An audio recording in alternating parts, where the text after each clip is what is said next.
Hey everyone, it's Rick, and thanks for joining me again on another Inwyt Walkabout. It's the front end of a significant snowstorm in the Northeast. We're expecting about 20 inches of snow, I think, over the next 24 hours or so. It's about 10 degrees out, so it's pretty cold, and you can see the roads starting to capture some initial snowfall. But we can continue. There's no reason not to go for a walk and enjoy the weather as it comes down.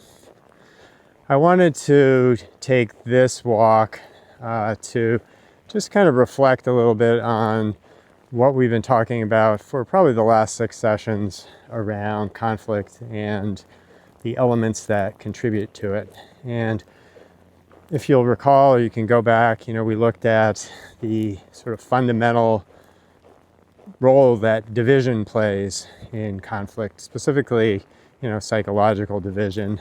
And then we took it apart and started to look at different elements that contribute to division, points of view, comparison, measurement, the role of reward and punishment, pain and pleasure, contradiction, things like that.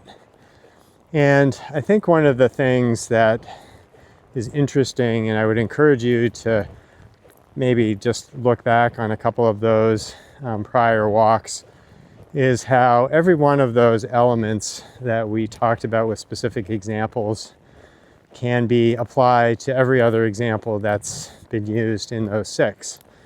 And that really conflict is a combination of all of those things going on at once and to different degrees for anything that you look at.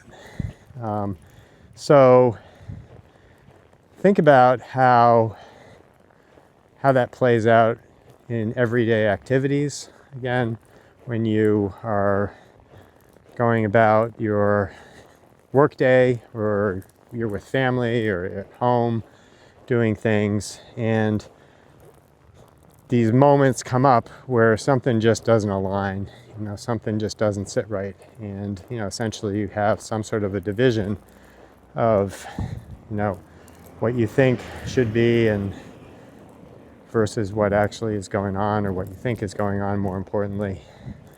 And reflect on how really, when you step back, it is much less about the condition that you're involved with or the activity that you're doing that creates conflict, as much as it is the process of conflict creation itself. Think about and look at, with the examples that we just explored over the past weeks, and consider how, regardless of what we're looking at, we're always doing something consistently in the way that we approach life and approach encounters, experiences that always play out with a similar pattern of conflict precursors or elements. So what does that say? Again, it says, when we look at how we problem solve, which is what we're going to get into, is that we very often, and probably almost always, look at specific conflicts as the problems. And, you have a problem with something that's going on at work or at home, and we all see those as, maybe they have connections, but they're also viewed as very distinct and needing to be solved by themselves. If I can just get this thing done at work, solve this problem, we'll be good. And inevitably, we've seen that, you solve one conflict, quote unquote solve, we'll look at that, and immediately the next one shows up.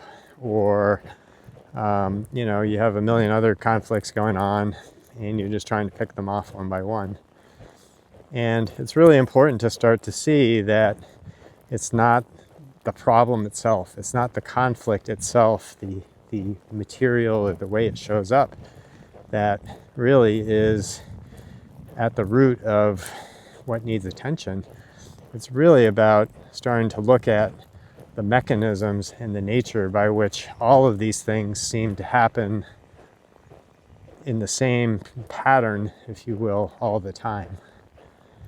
And so, one of the opportunities that we have in trying to understand this is to potentially get to a root source of conflict, a mechanism, a process that, if it's understood, actually provides a solution, if you will, to all conflict.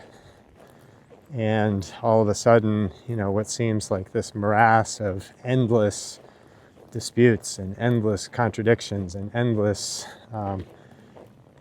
just discomfort, stress, frustration, sadness, anger, all those things that get in the way of our daily lives and the pursuit of happiness, which is always a common phrase, is really just a very core set of activities or processes that we go through repeatedly without being aware. And in that awareness, we get a much more superficial look at what we're trying to solve, and we never get there. So again, I would encourage you to just reflect back on some of these examples, or look at an example of conflict either in your own life, what's actually going on, or just out in the world. Look at some of the news reports. It's replete with conflict. We've got so much conflict going on everywhere all the time, but things are getting highlighted now.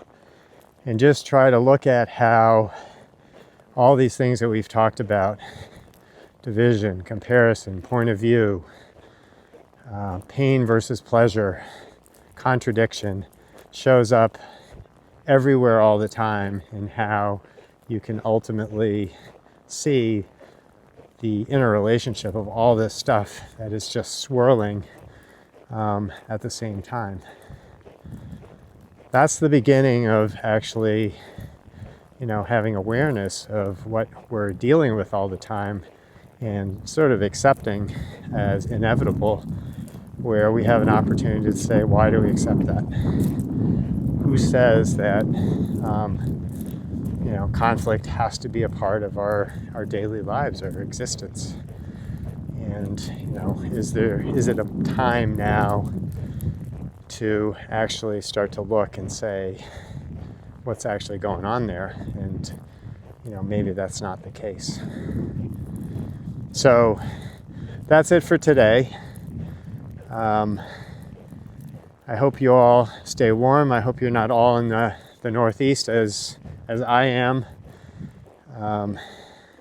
We're kind of hunkering down for today. Looking forward to staying indoors by the fire, watching the snow accumulate, and anticipating a good set of snow shoveling, snow blowing, and snow plowing, probably tomorrow more than today. But we'll take the day as it is and keep moving. So have a fabulous day, a great week, and I look forward to our next Walkabout. This is Rick with Inwyt Walkabout. Take care.